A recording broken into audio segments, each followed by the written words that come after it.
So this card is the Skull of Flowers of the Halloween Oracle, which is the front of the box and the book.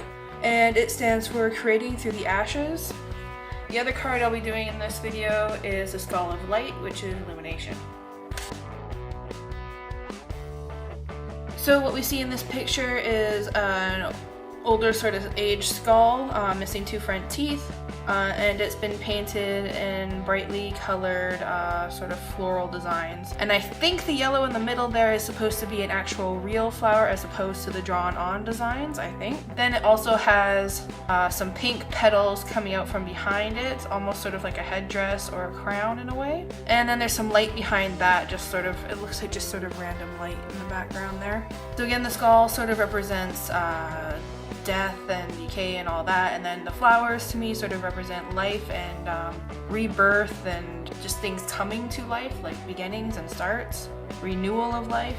The pink flower in the background and just the general meaning of this card, Creating Through the Ashes, sort of reminds me of the whole lotus flower idea of the lotus flower coming from the muck, and it comes up through the muck and the water, and then it blossoms at the surface. That's sort of it's making me think of here. To me, in my mind's eye, the pink flowers in the back are actually of a lotus flower, although there's probably too many petals there, but yeah. It sort of inspires the idea of seeking and learning new things, or what new ideas or sort of aha moments are sort of developing within you, or taking hold. What in your life brings joy and positivity to you, possibly? Or what is calling to you? Or what are you learning from something ending, or the loss of something? Or being open to learning and new experiences? Anyways, let's see what the book actually has to say. So it's Skull of Flowers, which is Creating Through the Ashes, and the little poem is, "To blossom and bloom, the work must be done. Through fire and ashes, our fortune it comes. Before flowers are born, they are sweet buds on a plant that came from a smaller form like a seed or a bulb. The seed needs prepared, nourishing soil to grow its potential. Some plants and trees only seed after a fire or a period of extreme adversity, like drought or flood. Sometimes we wish for a life different from the one we have, and that can mean radical change. Sometimes to have that new life, everything falls apart to make it so, and that can be uncomfortable. We may lose our relationships, or they may change. We might lose a job, have to move a house, or become ill.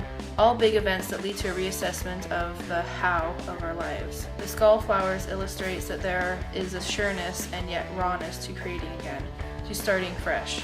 Sometimes the universe gives us a blank slate to work from so we can build what we really want, rather than just settling for less. The Skull of Flowers celebrates not just a kind of phoenix energy, but an energy of success and full bloom through adversity." So yeah, that full bloom through adversity totally gives me that lotus flower vibe. And that whole idea of how sometimes things need to fall apart for us to rebuild something better. You hate it when it happens, but a year or two down the road, we're a lot happier about it, sometimes right away. So the second card is the Skull of Light, which stands for Illumination.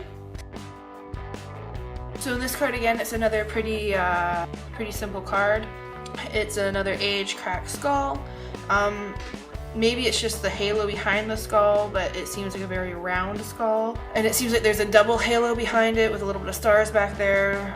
It all seems very sort of serene, light and airy, that type of idea.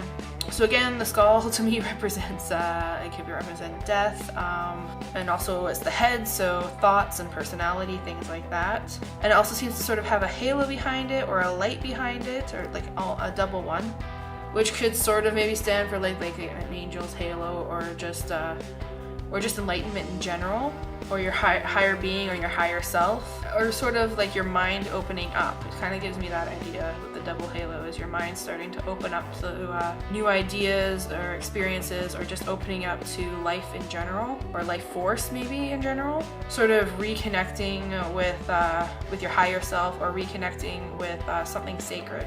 Or maybe what knowledge are you relearning, or what knowledge have you always just sort of known innately? That's sort of the idea I'm kind of getting from this. So let's see what the book has to say.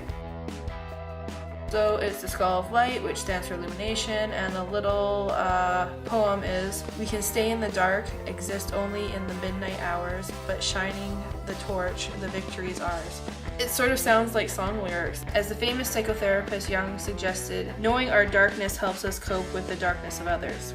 Taking the time to know thyself and to seek understanding of our more destructive or shadow natures can lead to huge happiness and less anxiety.